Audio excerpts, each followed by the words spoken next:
திரு ஜீவசகாப், திமுக, அதிமுக, நாம் தமிழர் கட்சி இப்படி எல்லா கட்சிகள்லேருந்தும் வாக்கு சதவீதம் வரப்போகுது.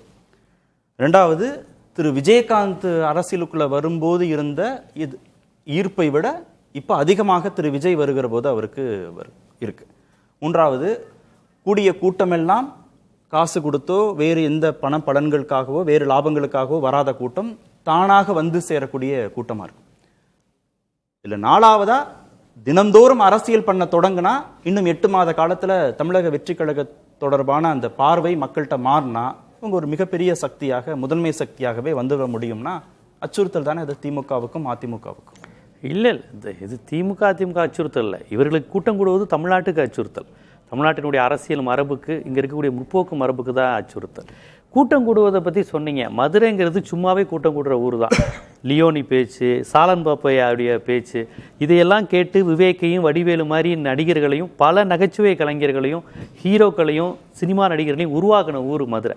மதுரையில் முனிச்சாலை பகுதியில் போனால் கடவுள் முரளி வாழ்கன்னு ஒரு ஆள் எழுதிக்கிட்டே இருப்பார். முரளிக்கு இறந்து போன ரஜினி கமலுக்கு இல்லை, கடவுள் முரளி வாழ்கன்னு ஒருத்தர் எழுதுவார். கிங்காங், தவக்கலை போன்ற சிறிய நடிகர்களுக்கு கூட ரசிகர் மன்றம் இருக்கிற ஊர் மதுரை. அதனால் மதுரைங்கிறது அங்கே விஜய் மாதிரி ஒரு பெரிய நடிகர் வரும்போது கூட்டம் கூடுவதை இவ்வளவு சிலாகிச்சு நம்ம பேச வேணாம். மதுரை சும்மாவே கூட்டம் கூடும். கூடுச்சு தானே முதல் மாநாட்டிலையும் அவருக்கு. கண்டிப்பா இது அதை விட கூட கூடலாங்க. கூட்டம் கூடுவது, நடிகர்களுக்கு கூட்டம் கூடுவதுங்கிறது ரொம்ப சாதாரண. மதுரையில் கூட்டம் கூடுவதுங்கிறது நம்ம வியப்பதுக்குரிய விஷயமே கிடையாது. கண்டிப்பாக அங்கே கூட்டம் கூடும். அது விக்கிரவாண்டியாக இருந்தாலும் எங்கே இருந்தாலும் கூடும். ஏங்க, நமிதா நகைக்கடை திறக்கிறாங்கங்கிறாங்க, கேரளா மாதிரி ஏரியாவிலேயே அவ்வளோ கூட்டம் வருது. அப்போ கூட்டம் கூடுவதை நம்ம ஒரு விஷயமா இங்கே பதிவு செய்வது அப்படிங்கிறது நான் ஏற்புடையதாக பார்க்குறேன். இவருக்கு இதை விட கூட கூட்டம் வருங்க. கரெக்ட். கூட்டம் என்ன வாக்குகளா மாறும்னு நம்மளும் எதிர்பார்க்க. வாக்குகளா மாறும் மட்டும் இல்லை, அது இந்த கூட்டம் என்ன மாதிரியான கூட்டம்? அந்த ஜீப்பில் குதிச்சாங்கல்ல, அந்த மாதிரி கூட்டம் தான் வரப்போகுது. பெரும்பாலும் ஜீப்பில் குதிக்கிறவங்களும் பைக்கில் சோலை படத்தில் போகிற மாதிரி ஒருத்தர் மேலே ஒருத்தர் போகிற கூட்டம் தானே அங்கே வருது. அவர் எல்லாருமே இங்கே தெளிவாக சொன்னாங்க. 30 வயதுக்கு மேற்பட்டவர்கள் எத்தனை பேர் அங்கே வரப்போகிறாங்கிறதா ரொம்ப கவனத்துக்குரிய விஷயம். அங்கே இருக்கின்ற கூட்டம்ங்கிறது, இப்போ அண்ணாமலைட்ட இருக்கிற கூட்டம்ங்கிறது ஒரு திராவிட இயக்கத்துக்கு எதிரான ஐடியாலஜி, இந்துத்துவ ஐடியாலஜி கூட்டம். சீமான்ட்ட இருக்கிறது திராவிட கட்சிகளுக்கு எதிரான ஒரு ஐடியாலஜி உள்ள கூட்டம். விஜய்க்கு எந்த ஐடியாலஜி இல்லாத ஒரு கூட்டம். சினிமா ரசிகர்கள் தான். நல்லா டான்ஸ் ஆடுவார், நல்லா பாட்டு பாடுவார். இந்த கூட்டம் தான் இருக்குது. அது மட்டும் இல்லை, விஜயோட அரசியலுக்கு மிகப்பெரிய பின்னடைவு சொல்கிறேன்.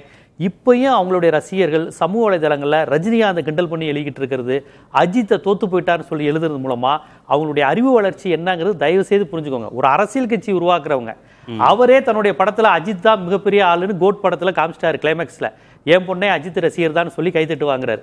ஏன்னா அவர் அரசியலுக்கு அஜித் ஓட்டு வேணும். அஜித் ரசிகர்கள் சாதாரண ஆள் கிடையாது. தமிழ்நாட்டில் அதிகமான ரசிகர்கள் அஜித் தான், அதுவும் ஜென்ஸ் ரசிகர்கள் அந்த அளவு. ஆனால் அஜித் ரசிகர்களை இன்னும் இவங்க கிண்டல் பண்ணிக்கிட்டு தான் இருக்கிறாங்க விஜய் ரசிகர்கள். அவங்களுடைய மைண்ட் செட்டை சொல்கிறேன். அவர் பேர் குறிப்பிட விரும்பலை. அந்த கட்சியினுடைய 2வது இடத்துல இருக்கக்கூடிய ஒரு செய்தி தொடர்பாளர் சொல்கிறாரு, அந்த லாக்அப் டெத்தில் செத்து போன ஒரு பேர் அஜித், நாங்கள் அப்படி பார்க்கல அப்படிங்கிறாரு. அப்போ இவங்களுடைய அரசியல் புரிதல் நினச்சி நீங்கள் என்ன பண்ணுவீங்க? லாக்அப் டெத்தில் செத்து போனவர் அஜித்தா இருந்தாலும் இவங்க ஆதரவாக இருக்காங்களா? ஏன்னா இவங்க விஜய் ரசிகர் தான், கொள்கை பரப்பு செயலாளர். அவர் தான் கொள்கை பரப்பு செயலாளர்.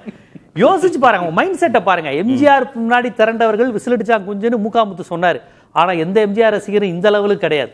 விஜயாந்துக்கு பின்னாடியும் யார் இருந்தாங்கன்னு கேட்டாங்கன்னா, விஜயாந்துக்கு பின்னாடி இருந்தவங்க எல்லாருமே ரசிகர் மன்ற மனநிலை கிடையாது.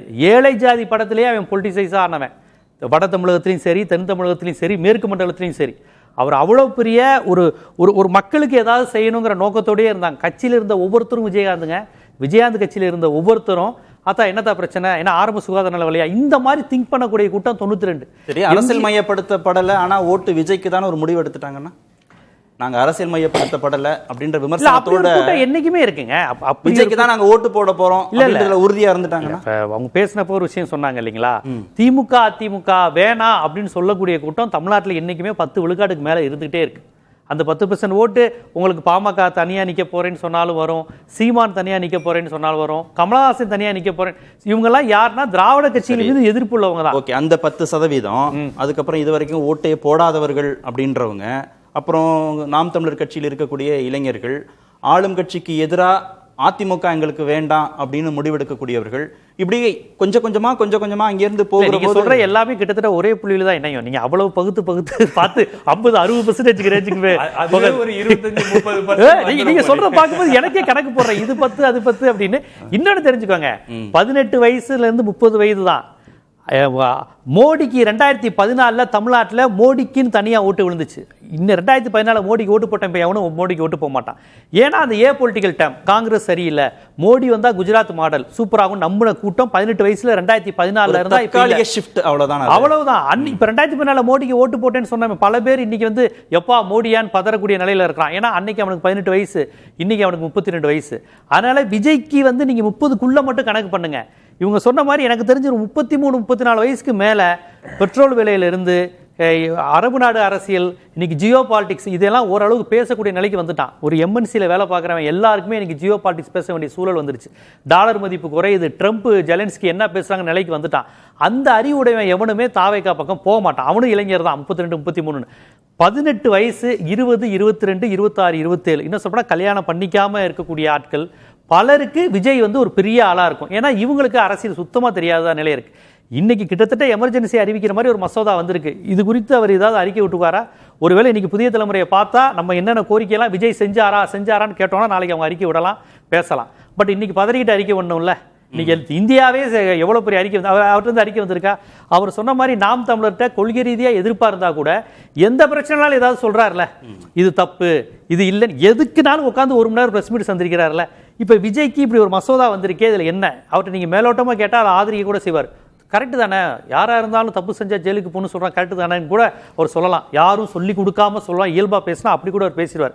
ஏன்னா அவருடைய சர்க்கார் படம்லாம் கிட்டத்தட்ட அந்த மாதிரி தான், பக்கா பிஜேபி படம் தான். சர்க்கார்லாம் ஆம் ஆத்மி, இந்த பிஜேபி, அண்ணா ஹசாரே, சங்கர் திரைப்படங்களை பார்த்து வந்த படம் தான் சர்க்கார்லாம். இலவச திட்டங்களை இது பண்ணணும், வாங்கின டிவியை உடைக்கணும், எல்லாமே கார்பரேட் தான் கரெக்ட். அந்த படத்தோட வசனமே அதானே, கார்பரேட் கிரிமினல்னு சொல்லுவார் சர்க்கார் படத்தில். இவர் எப்படி இடதுசாரிகளை பற்றியும் தொழிலாளர்கள் பற்றியும் பேசுவார்? வெளிப்படையா நான் ஒரு கார்பரேட் கிரிமினல், அரசியல்வாதிகளுக்கு எதிராக நான் ஒரு கார்பரேட் செக்டார்னு சொல்லக்கூடியவர் தான். அது சரியா தப்பான்னு இப்ப கூட விஜய்க்கு அது தெரியாது. அதனால அவருடைய அரசியல்ங்கிறது அதுதான். அவருடைய அரசியல் எதுன்னு இப்ப இவங்க சொன்ன மாதிரி எதுவுமே நமக்கு தெரியாது. மாற்றாக விஜய் வேணும்னு நினைக்கிறவங்க கொஞ்சம் கொஞ்சமா போலாம் இல்லையா? இப்ப நம்ம பெருசா சொல்லும் போது ஒரு 25-30 வந்துருதே பெர்சன்டேஜ்னு சொன்னா கூட, திமுகவில இருந்தும் அதிமுகவில இருந்தும் நாம் தமிழர் கட்சியில இருந்தும் விசிகால இருந்தும் ஒவ்வொரு கட்சியிலிருந்தும் ஒரு குறிப்பிட்ட சதவீதம் போறவங்க, இதுவரைக்கும் வாக்கே போடாதவர்கள்னு ஒரு இளைஞர்கள் அந்த மாதிரி, அதாவது ஃபர்ஸ்ட் டைம் ஓட்டர்ஸ் கான்செப்ட்டுங்க. அவங்க வந்து போவாங்க. அதான் சொன்னேன், 2014 மோடிக்கு ஓட்டு போட்டவங்க, ஏன் கமலஹாசனை நம்பி ஓட்டி போட்டவங்க, இவங்க எல்லாருமே விஜய்க்கு போக வாய்ப்பு இருக்கு. அவங்களாம் திராவிட கட்சியை அழியணும், புதுசா ஏதாவது வரணும், இந்த மைண்ட் செட்டோட ஒரு 10-12% இருப்பாங்க. அந்த ஓட்டு வேணா போகும். இன்னொன்று, அவருடைய செயல்பாடுகள் எல்லாமே நல்லா கவனிச்சு பார்த்தீங்கன்னா திமுக எதிர்ப்பு மனநிலையை தான் அவர் வளர்க்கிறாரு. அப்போ திமுக வேணான்னு நினைக்கிறவன் இன்னைக்கு அதிமுக, பாஜக, சீமான், விஜய்னு மாறிடுச்சு. இது இயல்பாவே திமுக எதிர்ப்பு ஓட்டு 4ஆ பிரியுதுன்னா திமுகவுக்கு தானே வாய்ப்பாயிரும். அவர் கான்செப்ட் இப்ப கூட பாருங்க, எம்ஜிஆர் அண்ணாவையும் எடுத்து புதிதாக சேர்த்திருக்கிறாரு. எம்ஜிஆர் அரசியல் என்னன்னு அவருக்கு தெரியுமா? இவங்க அப்பா எடுத்த எல்லா படமும் எம்ஜிஆர் ஆட்சிக்கு எதிரான படம், ஆதாரத்தோட நிச்சயம் சொல்ல முடியும்.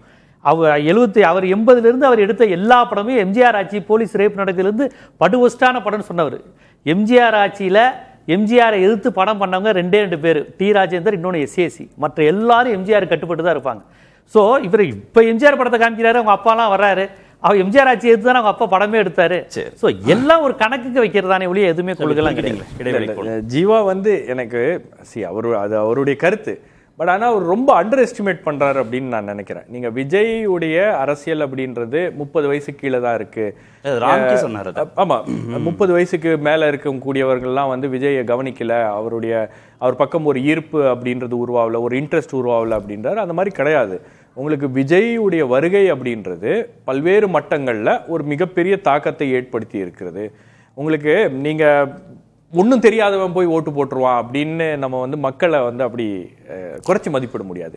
நீங்கள் எல்லா அரசியல் கட்சிகளும் எந்தெந்த வியூகங்கள்லாம் வகுத்திருக்காங்க, ஆனா மக்கள் புத்திசாலித்தனமாக வாக்களித்திருக்கிறார்கள். அவங்களுக்கு யாரு தேவை யாரு தேவையில்லை அப்படின்னு தீர்மானிக்கக்கூடிய இடத்துல மக்கள் இருக்காங்க. டாக்ஸ் ட்ரம்ப் போடுறப்ப திருப்பூருக்கும் கோயம்புத்தூருக்கும் என்ன பிரச்சனைன்னு எல்லா மக்களும் யோசிக்கிறாங்க.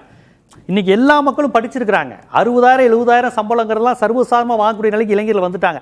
அவங்க எல்லாம் இந்த மாதிரி இஷ்யூஸ் எல்லாம் வரும்போது அவங்க விஜய் யோசிக்க மாட்டாங்க. என்ன இவர் சொல்றதோடைய சாராம்சமா என்ன புரிஞ்சுக்க வேண்டியதா இருக்குன்னா, விஜய்க்கு ஓட்டு போறதுல என்ன லாபம், என்ன மாற்றம் வந்துடும் அப்படின்னு யோசிப்பாங்கன்னு அவர் சொல்ல வர்றார். இல்ல உங்களுக்கு நீங்க மாற்றம் ஒரு ஓட்டு போடுறதுனால எல்லாமே மாறி போயிரும் அப்படின்னுலாம் கிடையாது. நீங்க வந்து ஒரு மாற்றத்தை உருவாக்க வேண்டும் அப்படின்னா அது ஒரு கன்சிஸ்டன்டா அவரும் வந்து அந்த ஒரு தலைவராக ஒரு அரசியல் கட்சி தலைவராக பொருத்தமான நபர்னு பல விஷயங்களை நிரூபிக்கணும். நிரூபிக்கணும். அதே போல மக்களுடைய அபிமானத்தை பெற வேண்டும், மக்களுடைய நம்பிக்கையை பெற வேண்டும். மக்களுடைய நம்பிக்கை எப்படி நீங்க பெறுவீங்க?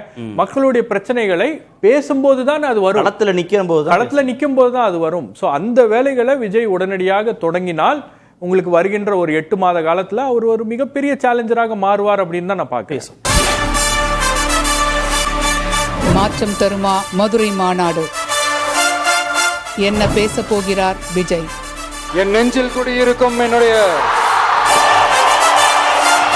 எகிரும் எதிர்பார்ப்புகள், அரசியல் பார்வையாளர்களின் ஆழமான அலசல்கள். விஜய் கட்சி 2026 தேர்தலில் என்ன முடிவு எடுத்தா சரியா இருக்கும்னு நினைக்கிறேன். இன்னைக்கு தமிழ்நாடு அரசியலில் திமுக யாராவது ஒருத்தரை பார்த்து பயப்படுதுன்னா அது விஜயை பார்த்து தான். அவர் பேச்சும் தரமா இருக்கும், செயலும் தரமா இருக்கும், சம்பவம் ரொம்ப தரமா. பிரத்யேக நேரலைகள், நொடிக்கு நொடி அப்டேட் களத்திலிருந்து. தமிழ்நாட்டு அரசியலில்